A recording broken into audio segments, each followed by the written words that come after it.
Այսօր մենք ներկայացնելու ենք ձեզ աշխարհի պատմության մեջ առաջին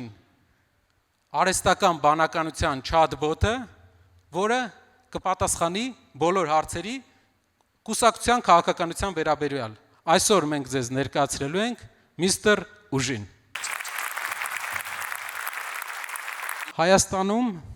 շատ կարևոր է ձեռնարկությունների ձևավորումը եւ այն մարդիկ, ովքեր սկսում են այդ ճանապարհը, վաղը կարող են լինել մեր երկրի Սամվել Կարապետյանները։ Սամվել Կարապետյանը միակ հայ միլիարդատերն է, որ դպրոցը սովորել է Հայաստանում, համալսարանը սովորել է Հայաստանում։ Մեր երկրում երիտասարդության համար մի քանի ճանապարհ կա։ Կա բարձր տեխնոլոգիաների ոլորտը, IT-ն, որը մենք պետք է զարգացնենք, որը բավական լավ կյանք է ապահովում մեզ համար։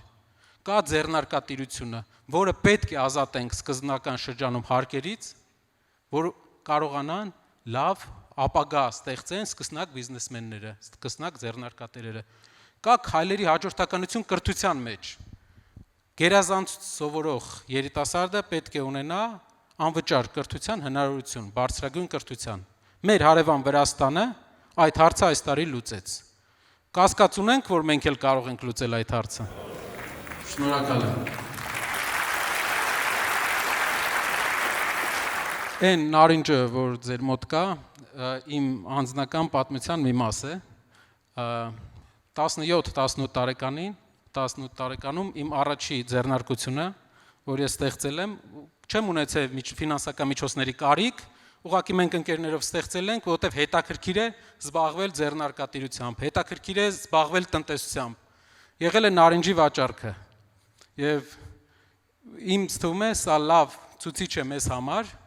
որ անգամ այսպիսի փոքր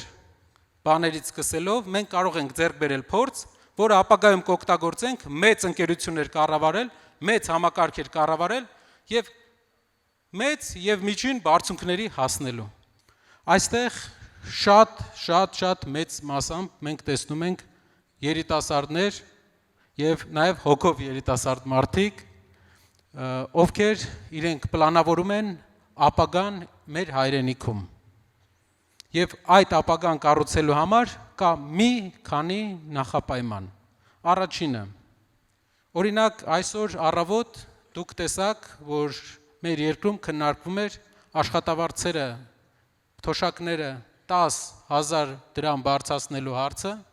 եւ ինչքան ուրախացել էին մարդիկ, ինչքան ուրախացել ենք մենք, որ $25 թոշակ է բարձրացել։ Դա այն ապագան է, որ մենք ուզում ենք։ $25, 10,000 դրամ թոշակ բարձրանալը մեր երազանքների պիկն է։ Տեսեք, աշխարհում կան երկրներ, ովքեր թռիչքաձև աճ են ապահովել։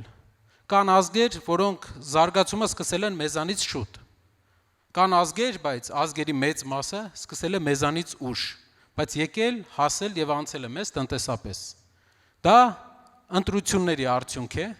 մարդկանց սերունդների ընտրությունների։ Մենք պետք է ընտրենք մեր ապագան այնպես, որ 40-50 տարի հետո ստիպված չլինենք սպասելու $25, 10,000 դրամ թոշակների բարձրացմանը։ Մեր առաջնահերթությունը պետք է լինի ոչ թե մեր թոշակների 10,000 դրամ բարձրացումը, այլ մեր ապագա երկրում տնտեսական, ակտիվ, հզոր, ուժեղ կառույցների ձևավորումը,